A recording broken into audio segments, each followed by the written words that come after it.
Bonjour et merci de nous retrouver pour La Foi prise au mot. Cette semaine, nous sommes en partenariat avec la revue Le Monde de la Bible, publiée par Bayard Presse. Et avec eux, nous allons nous intéresser à une très belle exposition qui se tient du 26 septembre 2017 au 14 janvier 2018 à l'Institut du monde arabe à Paris, Chrétiens d'Orient, 2000 ans d'histoire.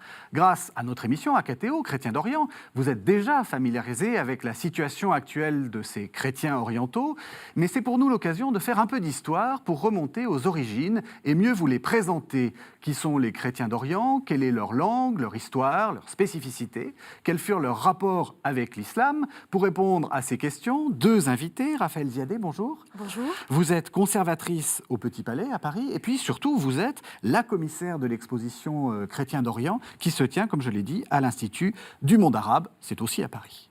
Et puis Muriel Debier, bonjour. Bonjour. Vous êtes directrice d'études à l'École pratique des hautes études. Vous êtes également la cofondatrice de la Société d'études syriaques et vous êtes spécialiste alors du monde syriaque, mais plus généralement de toute l'Antiquité tardive et singulièrement orientale.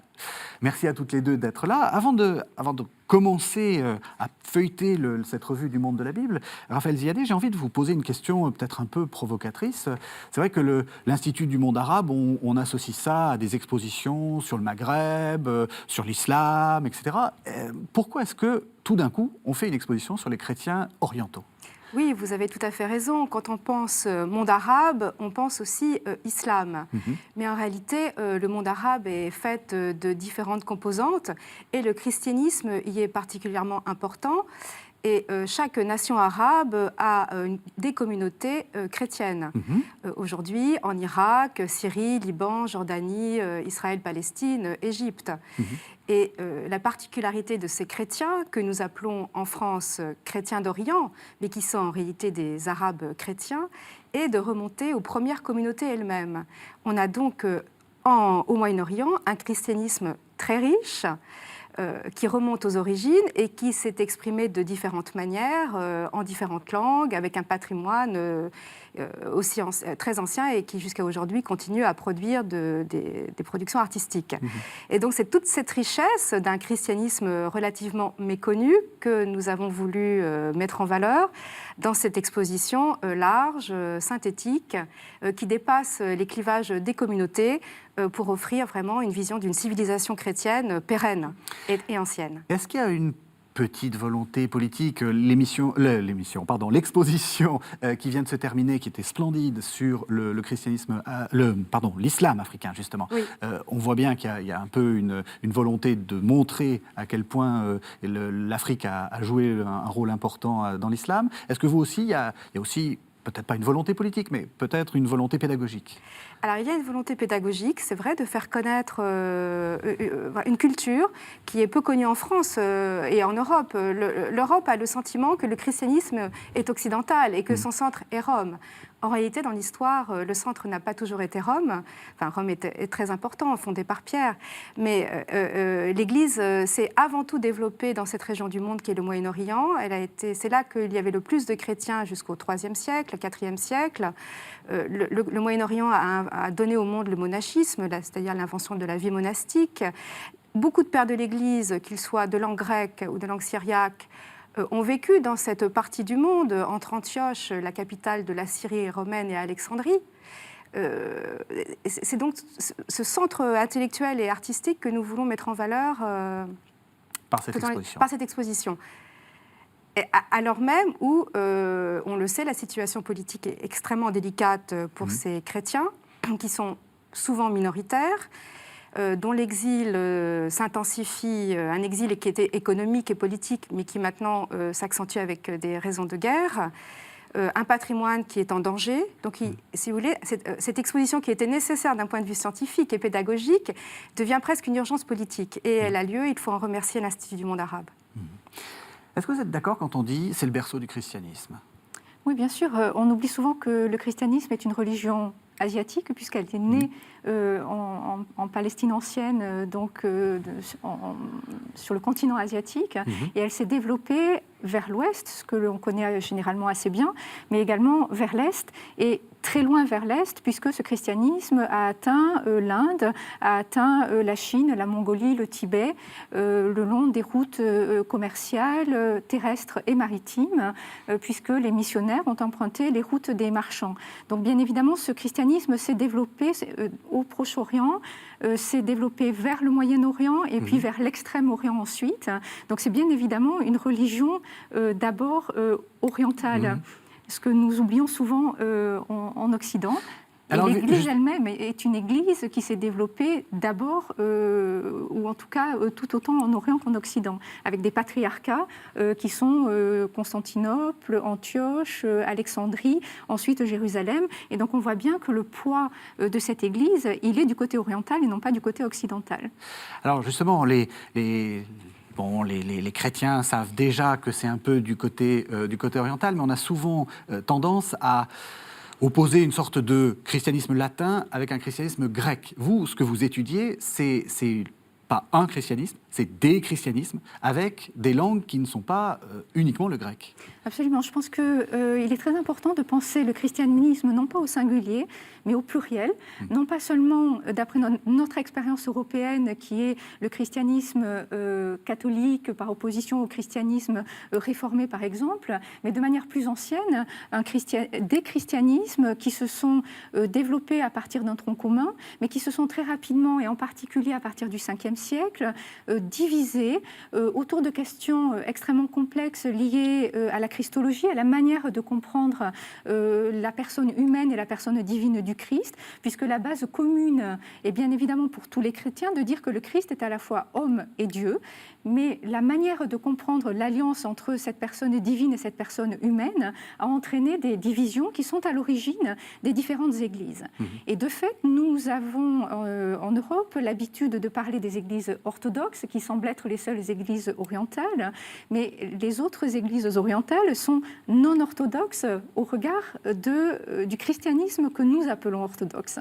Et ces églises se sont considérées elles-mêmes comme toujours orthodoxes. Donc cette définition de l'orthodoxie, si vous voulez, qui s'est faite progressivement au cours de l'histoire des conciles œcuméniques de l'Église, a entraîné des divisions et une complexité dans le paysage qui est souvent très méconnue.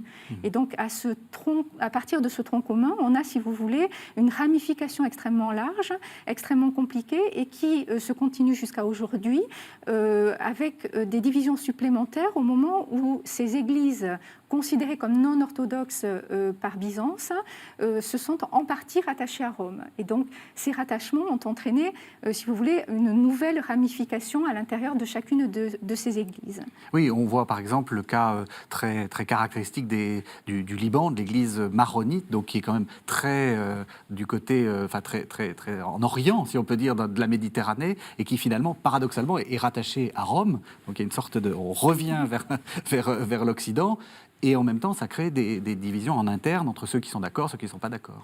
Alors, pour l'Église maronite, c'est peut-être là que le rattachement à Rome a été le moins problématique, puisque cette Église s'est rattachée dès le XIIIe siècle, partiellement à Rome, ensuite au moment des croisades, puis à différents moments de son histoire. En revanche, pour les autres églises non orthodoxes, comme l'Église qui s'appelle elle-même syriaque orthodoxe, l'Église de l'Est, qui est aujourd'hui l'Église assyro-chaldéenne, on voit que ces églises se sont partiellement rattachées à Rome. L'Église chaldéenne est la partie rattachée à Rome de l'ancienne Église assyrienne. L'Église syriaque catholique est la partie rattachée à Rome de l'Église syriaque orthodoxe. Et cela est vrai également pour les Coptes, pour les Arméniens, qui se sont, pour certains, rattachés à Rome et pour d'autres non. On va revenir un peu sur l'histoire, mais peut-être... on a vu la diversité.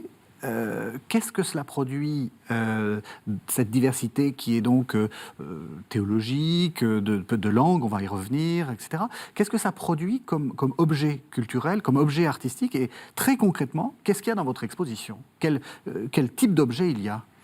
Alors, on a choisi une présentation chronologique, 2000 ans d'histoire, donc depuis les origines, l'Antiquité tardive, jusqu'à aujourd'hui.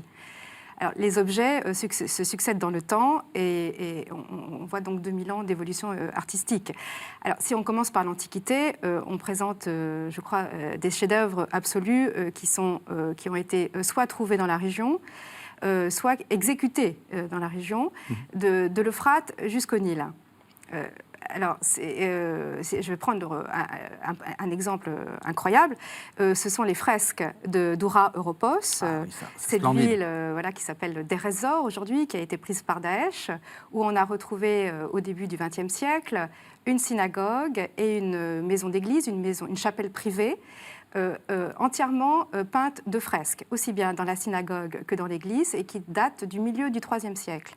Et nous avons la chance, grâce à l'université de Yale, qui conserve les fresques de la maison d'église, de montrer deux fresques à Paris, deux miracles du Christ, la guérison du paralytique et la marche sur les eaux, des objets que nous n'avons jamais vus en Europe. Je confirme, c'est tout à fait unique. C'est tout à fait unique. Et le reste, il faut aller à Damas. Il faut aller à Damas pour la synagogue, et on ne peut pas y accéder en ce moment. Oui. Alors, c'est tout à fait unique parce que là, on a vraiment les premières images chrétiennes, je dirais, de l'Orient et pratiquement du monde chrétien. L'équivalent, ce sont les images des catacombes, et elles sont plutôt moins développées en termes de cycle narratif. Alors ça, ce sera dans l'exposition au tout début. Et on s'est demandé d'où venaient ces fresques, parce que ce sont des programmes complets. Et l'hypothèse d'un byzantiniste, Weizmann, était de dire que certainement les artistes avaient sous les yeux des Bibles illustrées, des traductions de la Septante, la Bible hébraïque traduite en grec, qui avaient dû être illustrées.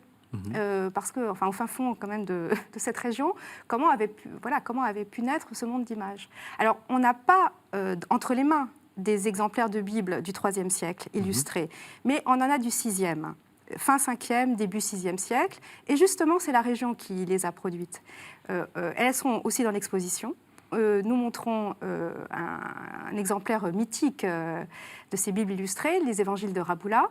Dont vous allez nous dire de quoi, qui a une histoire, une recherche scientifique, qui sont considérées comme les plus anciennes, vous en parlerez, parmi les plus anciennes Bibles syriaques, avec un cahier illustré au début. Et nous présentons aussi un évangile grec illustré qui vient de la Bibliothèque nationale, le codex l'évangile de Sinope, l'évangile de Matthieu, qui est un évangile sur velin pourpre à lettres d'or avec des miniatures. Donc vous voyez, on est là vraiment aux sources de l'image avec Dora Europos et ses premiers cycles Bibles illustrées. Ensuite, dans l'exposition, nous voulons aussi montrer comment ce territoire s'est couvert d'églises à partir de Constantin, qui favorise le christianisme, déplace la capitale de Rome à Constantinople et favorise le christianisme, crée des lieux saints, en particulier à Jérusalem, où il construit un édicule au-dessus du tombeau du Christ, qu'il retrouve grâce à la première communauté chrétienne de Jérusalem, qui lui indique les lieux où on continue à se rassembler. Et donc le territoire se couvre d'églises, et nous montrons cette richesse à travers l'archéologie, des pavements d'églises, des trésors aussi d'argenterie, d'orfèvrerie retrouvés sur place, prêtés par le métropolitain, le trésor d'Atarouti, le calice d'Antioche, le vase d'Émès qui est au Louvre, toute une orfèvrerie de luxe qu'on a retrouvé dans la région, probablement venant de Constantinople, peut-être même Antioche ou Alexandrie. Aussi des ivoires. La région produit beaucoup d'ivoires sculptés, des décors d'églises en pierre, tout un monde d'images, des tissus, des rideaux d'église. Et tout cela est dans l'exposition pour montrer à quel point l'histoire de l'art chrétien est aussi au Moyen-Orient, et tout autant qu'en Occident. Alors, on a parlé beaucoup de syriaque. D'abord, peut-être il faut expliquer à nos téléspectateurs ce que c'est que le syriaque, la langue syriaque, et puis l'église syriaque. Alors, la langue est une forme d'araméen. L'araméen a été une des langues importantes parlées au Proche-Orient. Ça a été la langue officielle de l'Empire perse achéménide. Donc, ça a été une langue utilisée dans la correspondance entre les souverains du Proche-Orient sur la très longue durée. Et après les conquêtes d'Alexandre le Grand au IVe siècle avant notre ère, le grec commence à prendre la place de l'araméen comme langue officielle, mais les araméens ne disparaissent pas. Les araméens continuent à être parlés, ils continuent à être écrits, et ils vont se différencier avec la naissance d'alphabets différents selon les régions pour noter des formes d'araméen cousines, mais néanmoins distinctes. Et donc la forme d'araméen que l'on appelle aujourd'hui le syriaque est l'araméen de la région d'Édesse, c'est-à-dire Urfa aujourd'hui en Turquie du Sud-Est. C'est une forme d'araméen donc de Mésopotamie du Nord, qui aurait pu rester un araméen local comme beaucoup d'autres araméens, comme l'araméen de Palmyre, comme l'araméen de Hatra, mais qui est devenu une langue de culture pour tout le Proche-Orient avec la christianisation. On a traduit très vite la Bible directement de l'hébreu en syriaque, dès le IIe siècle de notre ère. On a traduit très rapidement les évangiles du grec en syriaque, et toute une partie de la christianisation de la région s'est faite au travers du syriaque aussi bien que du grec. Et donc, il faut bien comprendre que la région est une région multilingue, où l'on utilise dès les origines de très nombreuses langues et de très nombreuses écritures, y compris des écritures variées pour écrire la même langue. Quelque chose qui, pour nous, est très étrange, puisque nous avons l'habitude de l'alphabet latin pour noter toutes les langues européennes, par exemple, enfin, toute une partie des langues d'Europe occidentale, en tout cas. Au Proche-Orient, ça n'est pas le cas. On a écrit pendant très longtemps l'arabe, par exemple, dans d'autres écritures que l'écriture arabe. On l'a écrit, par exemple, en nabatéen, on l'a écrit, par exemple, en lettres grecques, alors que la langue est bien de l'arabe. Et réciproquement, parce que ça aussi, c'est important, et ça va, disons, préparer ce qu'on va dire sur le monde musulman. On a écrit en arabe des choses qui étaient en fait du syriaque. Ça peut exister. Absolument. Entre la langue et l'écriture, il n'y a pas de... Il y a toujours des jeux sur la très longue durée. Toute la Mésopotamie est marquée par ce jeu d'usage des langues et des écritures. Et effectivement, à partir du IXe siècle, commence à se développer un phénomène qui est très important dans l'Église maronite, mais également dans l'Église syriaque orthodoxe, un peu moins dans l'Église syriaque de l'Est. C'est l'écriture de la langue arabe en lettres syriaques. L'idée est de dire que ces textes sont des textes chrétiens. On les reconnaît visuellement grâce à l'usage du syriaque, mais lorsqu'on lit ces textes, on voit bien que ces textes sont écrits en arabe. Et donc, l'écriture, comme l'usage de la langue, a une dimension identitaire très importante qui évolue au cours de l'histoire, bien évidemment, puisque les langues utilisées dépendent aussi du contexte historique et du contexte sociologique et religieux. Oui, ce qui permet déjà de poser des questions par rapport à l'équation arabe égale musulman, égale langue arabe, égale écriture arabe. Tout ça est beaucoup, beaucoup plus compliqué. Alors, cette histoire des évangiles de Raboula, on le voit, il y a dans le monde de la Bible, là, on a quelques magnifiques reproductions de cette évangéliaire, en fait. Qu'est-ce que c'est ? Alors, c'est un évangéliaire donc, écrit en lettres syriaques anciennes. Cet alphabet s'appelle l'estrangela. C'est la forme d'écriture des livres syriaques. C'est un exemplaire... j'allais dire luxueux. Ça n'est pas un exemplaire pour la lecture de tous les jours à l'église, puisqu'il est accompagné de nombreuses illustrations du cycle des évangiles. Donc on pourra l'admirer au moment de l'exposition, et c'est une grande chance parce qu'il faut se rendre autrement dans les bibliothèques pour en voir les images. Donc c'est un livre qui, en tant qu'objet, est important pour plusieurs raisons. Il est important pour l'histoire de l'écriture syriaque, pour l'histoire de la mise en page. Comment est-ce qu'on présente un évangéliaire dans ces périodes anciennes? Et puis, il est très important aussi pour l'histoire des images, de la représentation de la religion chrétienne. On ne sait pas évidemment si les images sont contemporaines de l'écriture. C'est toujours une question délicate quand on aborde la composition des manuscrits, puisque bien évidemment on a des illustrateurs qui sont différents des copistes. Et donc une composition véritablement du livre, et donc la question de savoir si les deux sont contemporains reste toujours sujette à caution. Mais ce qui est certain, c'est qu'on a là un des exemplaires les plus anciens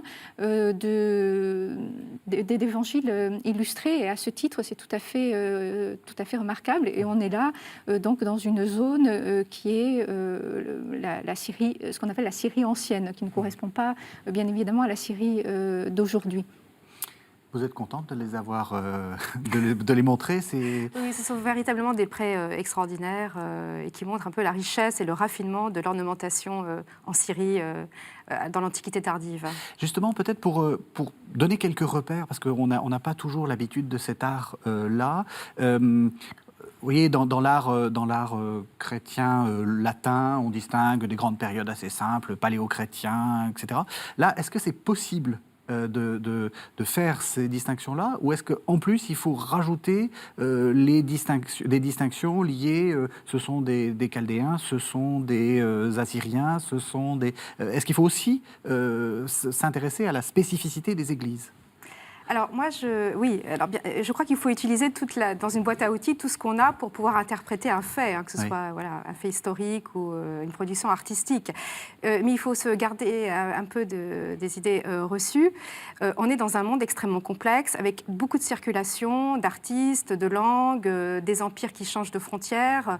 Et alors il faut vraiment regarder ce qu'on a. Moi, je ne crois pas trop aux marqueurs identitaires en matière artistique. Je vais vous donner un exemple. Par exemple, en contexte complètement syriaque, d'un monastère syriaque, on peut avoir de la langue grecque au mur, sur les fresques. Alors, on a du grec, on aurait donc l'impression que c'est plutôt un couvent grec orthodoxe. Or, on sait que le couvent est syriaque. Alors, on est face à un multilinguisme qu'il faut prendre en tant que tel. C'est-à-dire que les usagers sont de langue syriaque, la liturgie va être syriaque, mais les artistes auxquels on fait appel sont formés dans la tradition byzantine. Ça, c'est le cas en Syrie, c'est le cas au Liban. C'est un exemple. Alors, je vais donner un autre exemple plutôt de multiplicité. Dans un même lieu, prenons par exemple le monastère des Syriens en Égypte, Al-Sourian, qui est une fondation de Syriaques orthodoxes de la Mésopotamie, de Haute-Mésopotamie, qui ont voulu avoir leur propre monastère en Égypte, berceau du monachisme. Donc, dans ce monastère syriaque orthodoxe d'Égypte, on a des objets d'art qui viennent de Haute-Mésopotamie, syriaque, à la fois, à l'époque médiévale, des icônes byzantines, puisque les icônes sont plutôt produites du côté de Constantinople, et également des fresques coptes, parce qu'on a affaire à des artistes locaux pour orner les murs. Donc, on est dans un même lieu. Donc moi, je parlerais plutôt d'une grande diversité, d'une grande richesse, et non pas de cloisonnement communautaire quand on parle art. Je parle pas de théologie ni de liturgie. On va y venir. Alors, je vous propose qu'on fasse une première pause pour se mettre un peu dans l'ambiance, si je puis me permettre. C'est le chant des martyrs. C'est quelque chose qu'on a entendu sur KTO lors du voyage en Égypte du pape François en avril 2017.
Muriel Debié, je suis ravi de ce que Raphaël Ziadé vient de dire, parce qu'on arrive à la question qui est absolument centrale dans ce christianisme-là, mais en fait dans tout christianisme en réalité, c'est la question de l'identité. Comment est-ce qu'on construit son identité ? Est-ce que c'est une question importante ?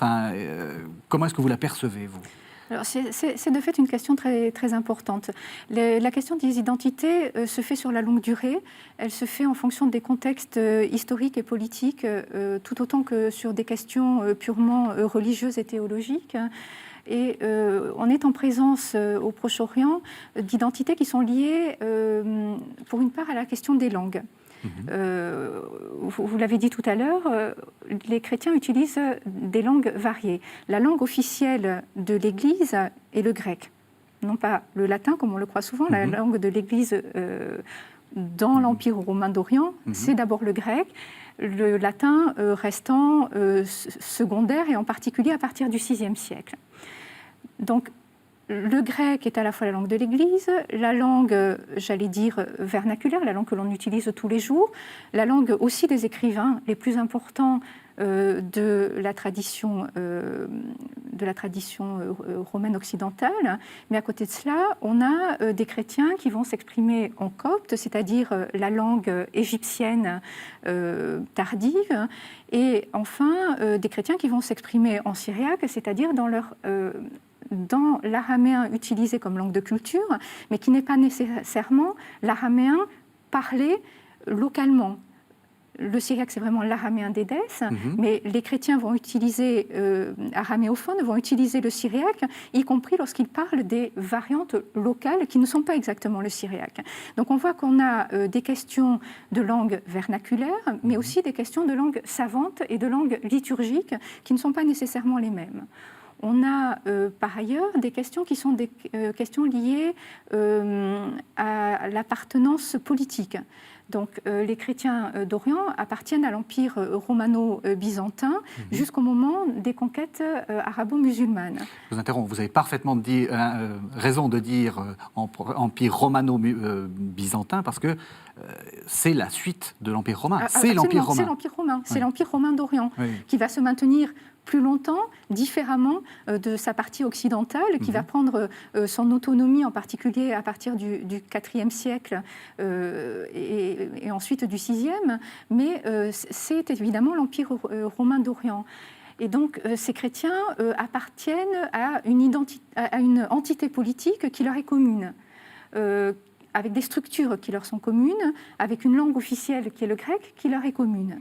Mais pratiquent évidemment des langues locales variées, soit à usage purement oral, soit des langues également écrites. C'est le cas du copte, c'est le cas du syriaque, c'est le cas aussi à partir du VIe siècle d'une autre langue qui est le christo-palestinien, qui est aussi une forme d'araméen utilisée en Palestine, mais une forme d'araméen qui est beaucoup plus proche de l'araméen juif utilisé en Palestine. Linguistiquement, c'est le même araméen, mais avec un alphabet qui est un alphabet proche du syriaque, histoire de compliquer un petit peu les choses. Et les chrétiens qui utilisent l'araméen christo-palestinien appartiennent à l'Église officielle byzantine. Et donc, on a essentiellement des traductions du grec en araméen christo-palestinien. Alors qu'en syriaque, on a une véritable création en syriaque et pas seulement des traductions. Donc, on voit que la question des langues est importante, mais il y a également des questions que l'on pourrait qualifier de presque ethniques.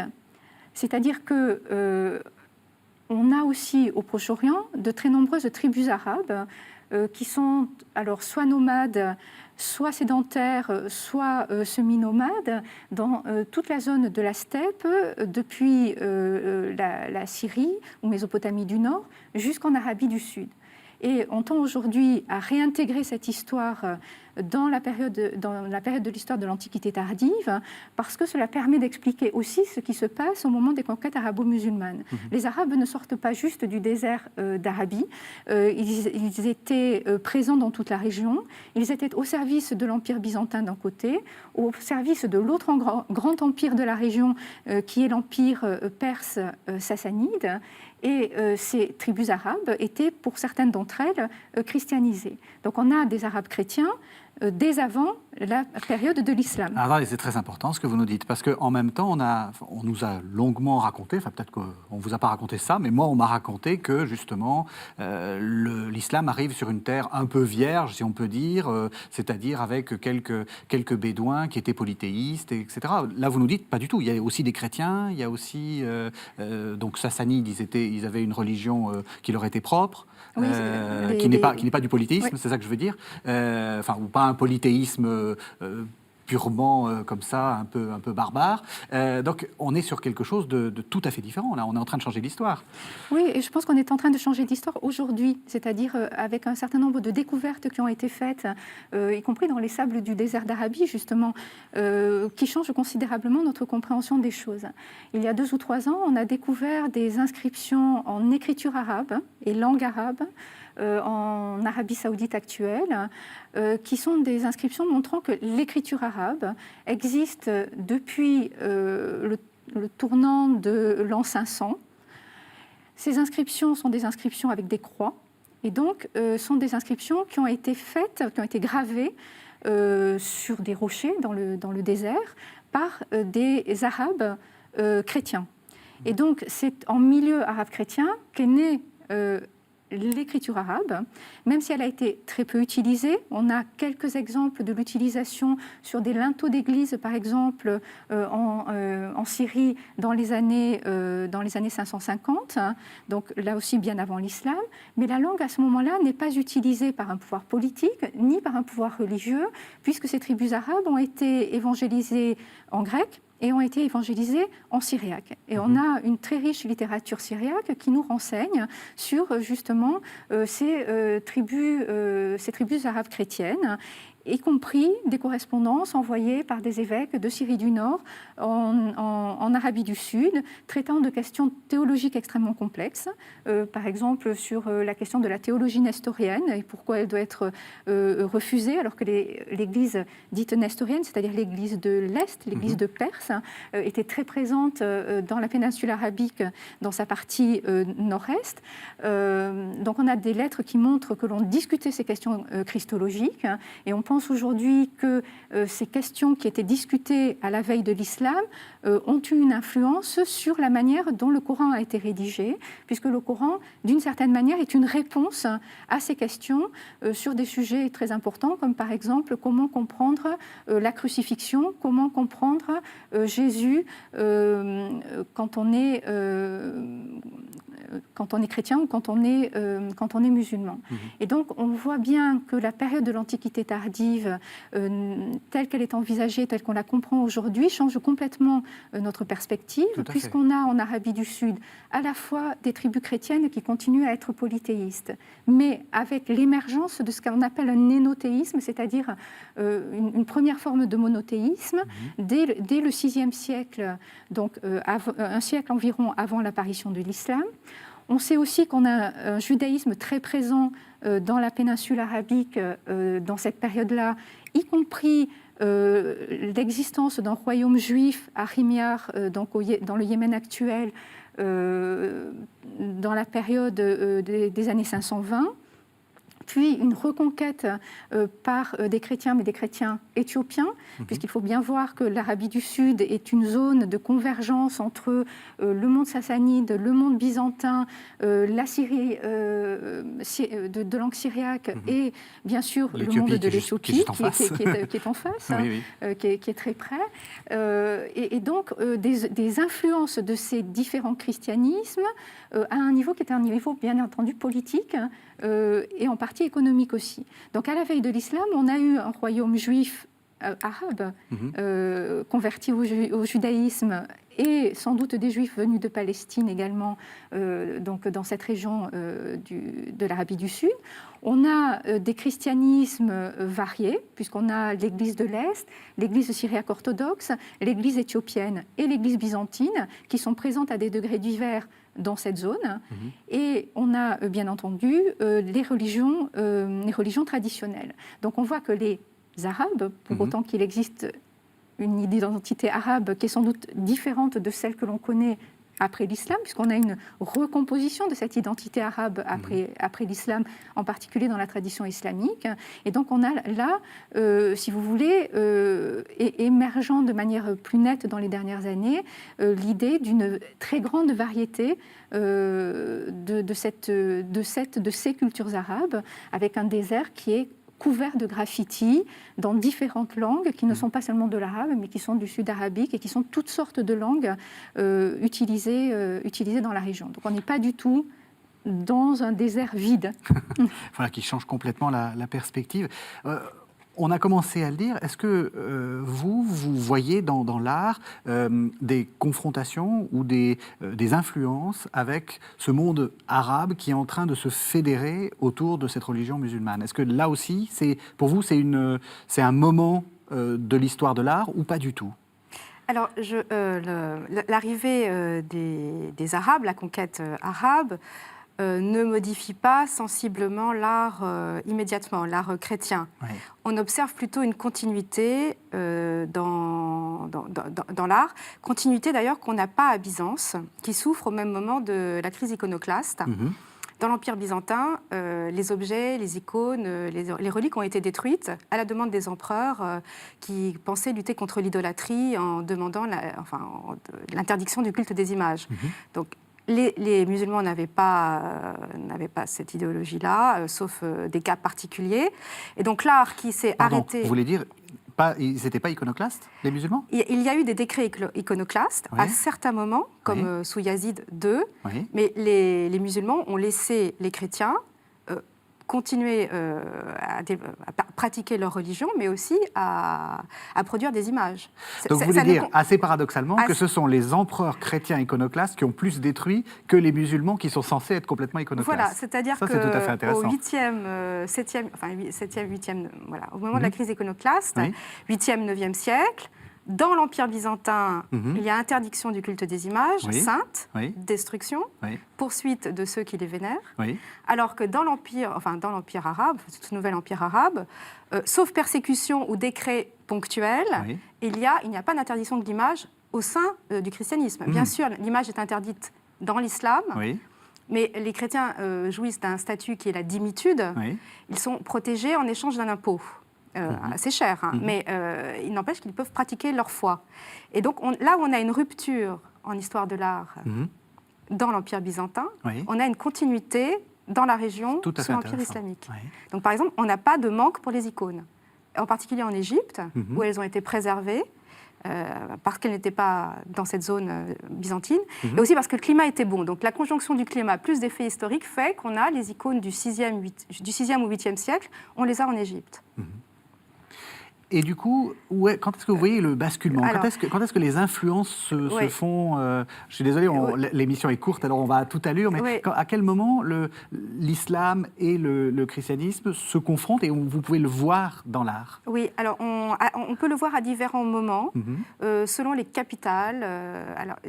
À un certain moment, en Égypte, on fait des évangiles ou des bibles qui ressemblent vraiment à des Corans, et ça nous en montrons dans l'exposition au XIIe siècle en particulier. On peut pas, si on ne peut pas lire l'écriture arabe et savoir de quoi le texte est composé, vraiment on ne peut pas faire de distinction, c'est de la décoration islamique, et justement c'est sans image, aniconique. Et donc il y a eu une tendance à se rapprocher de l'ornementation islamique.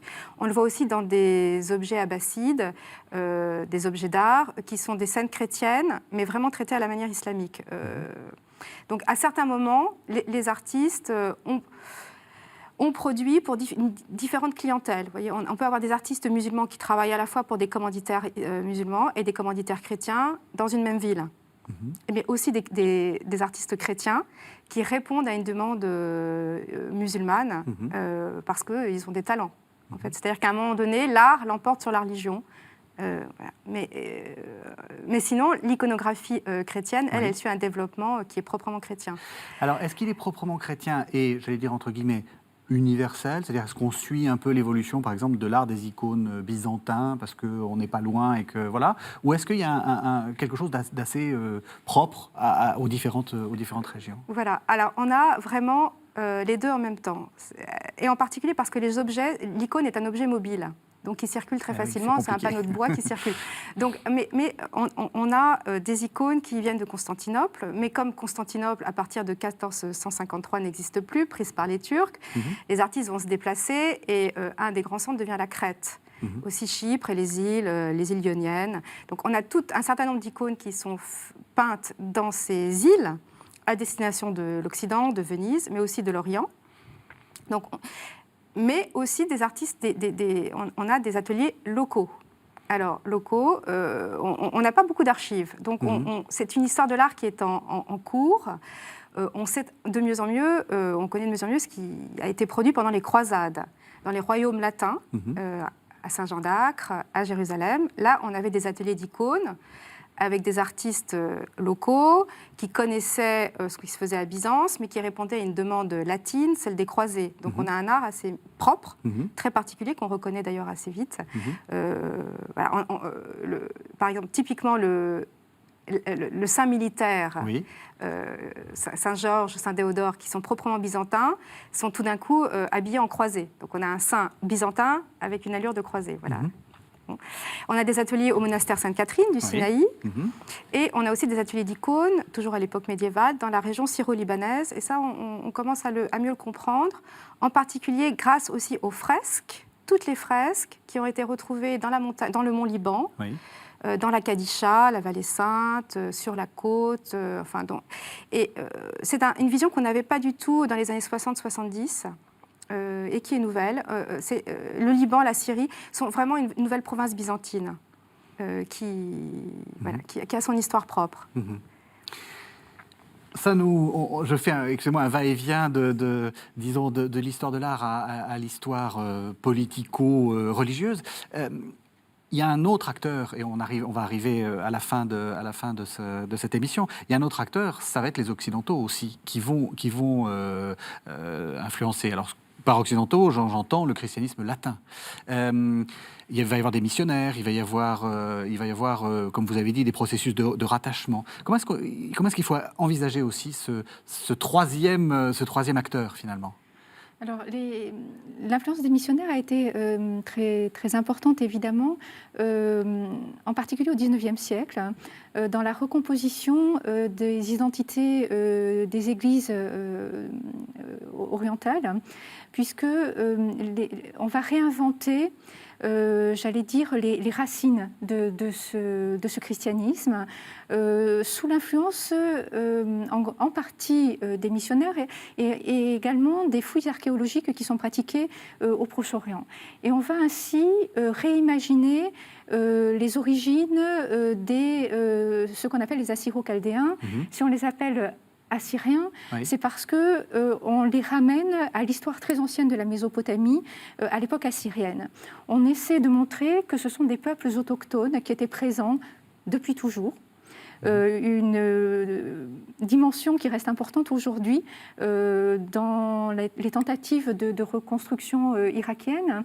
L'idée est de dire que les chrétiens sont là depuis toujours, qu'ils sont finalement les descendants des Assyriens anciens, que cette culture mésopotamienne est la leur. Et on essaie à ce moment-là de reconstruire sur une base qui est en partie liée à l'interprétation de la langue, puisque dans l'Empire assyrien, on utilisait l'araméen. Et comme ces chrétiens sont de langue araméenne, ils parlent aujourd'hui toujours des formes d'araméen qui ne sont pas le syriaque, qui est la langue classique, l'équivalent pour nous du latin, mais des dialectes néo-araméens. Donc, d'une certaine manière, on crée au XIXe siècle l'idée qu'il y a eu une continuité des Assyriens jusqu'à la période contemporaine de ces peuples qui, du coup, sont définis de manière ethnique, ce qu'ils n'ont jamais été jusqu'alors. C'est-à-dire qu'on est dans des définitions identitaires, mais des identités qui ne sont pas des identités ethniques, des identités qui sont liées à l'adhésion à telle ou telle église, la pratique de telle ou telle langue. Et donc là, on a un nouveau chantier, si vous voulez, qui a lieu sous l'influence missionnaire, mais aussi par travail interne des communautés elles-mêmes. Et donc, dans le monde syriaque, par exemple, elles tendent à se désigner comme assyriennes ou plutôt comme chaldéennes. Et aujourd'hui encore, malheureusement, elles n'arrivent pas à se donner un nom commun.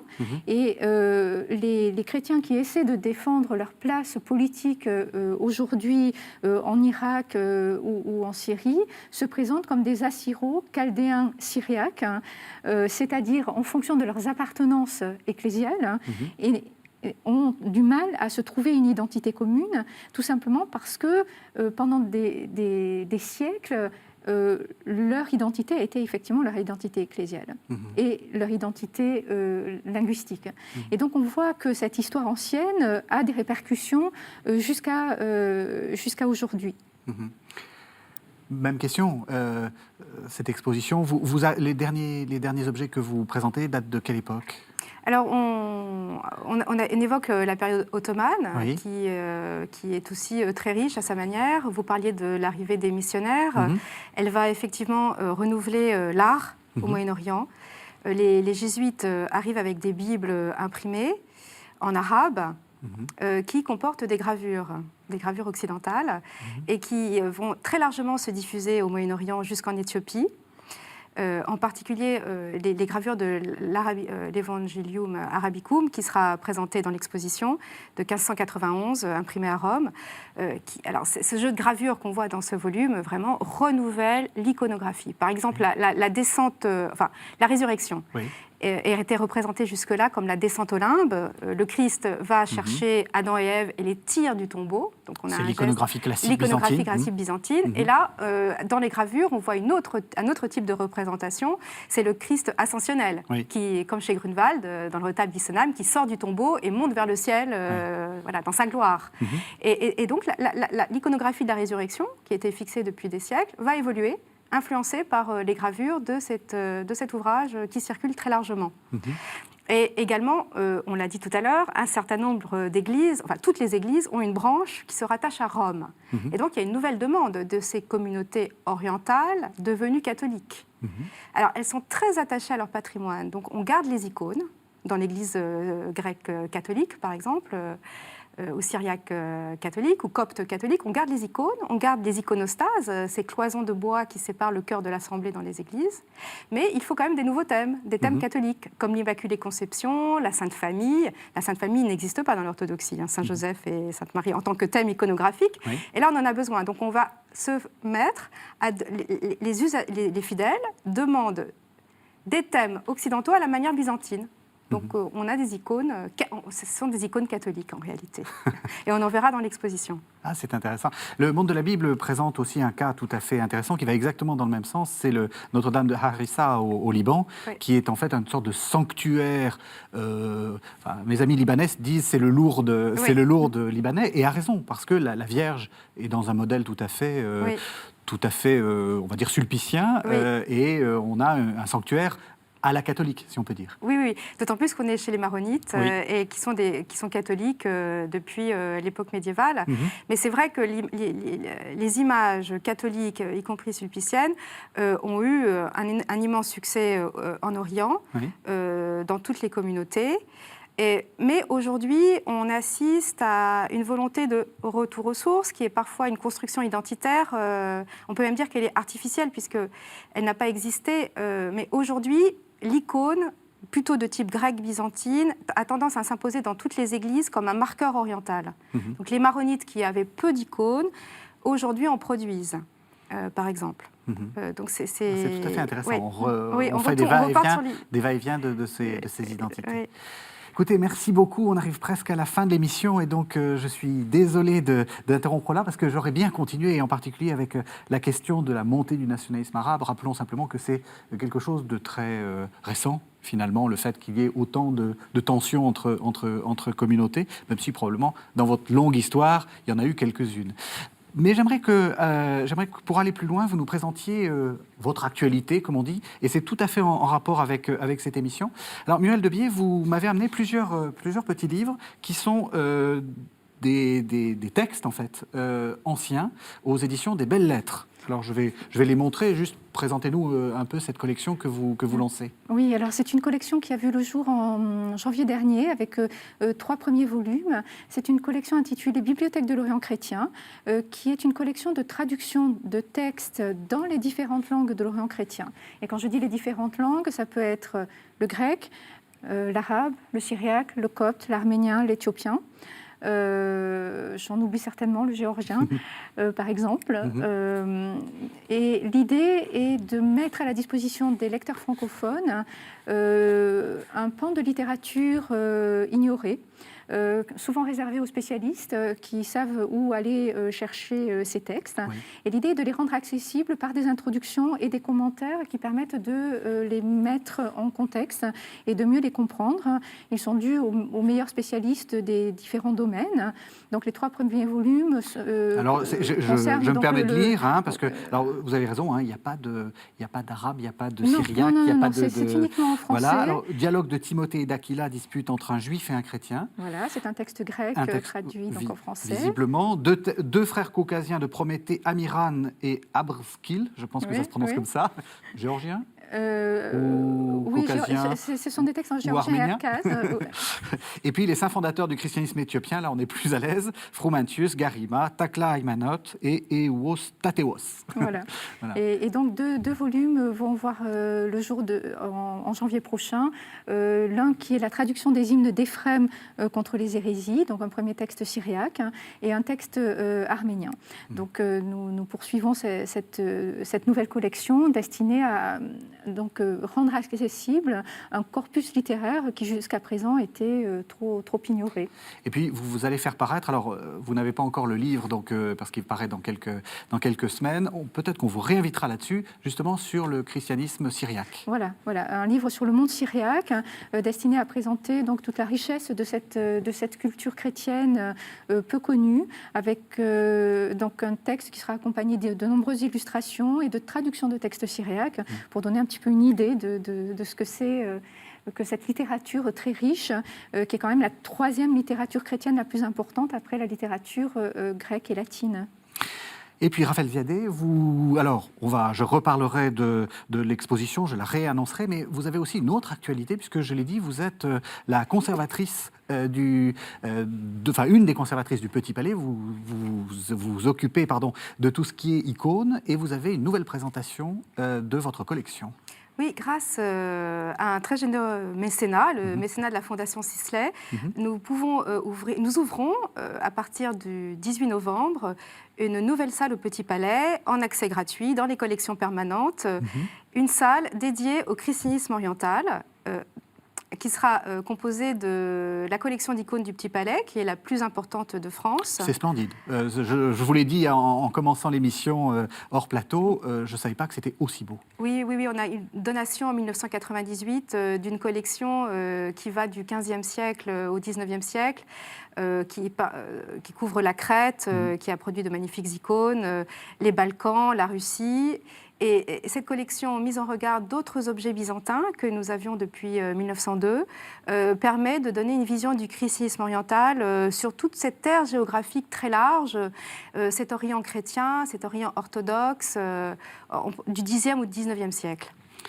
Et puis, je le rappelle, du 26 septembre 2017 au 14 janvier 2018, à l'Institut du monde arabe, à Paris, Chrétiens d'Orient, 2000 ans d'histoire. Et on invite les téléspectateurs à s'armer de ce numéro du monde de la Bible, c'est le numéro 222, justement, Arabe chrétien, l'histoire méconnue. C'est le complément, je trouve, le mieux pour aller visiter cette exposition, puisque vous avez... On a des articles de vous et puis beaucoup d'illustrations qui viennent de votre exposition. Donc merci au monde de la Bible. Merci de nous avoir suivis. Vous savez que vous pouvez retrouver cette émission sur le site internet de la chaîne www.ktotv.com. Merci à tous, à la semaine prochaine.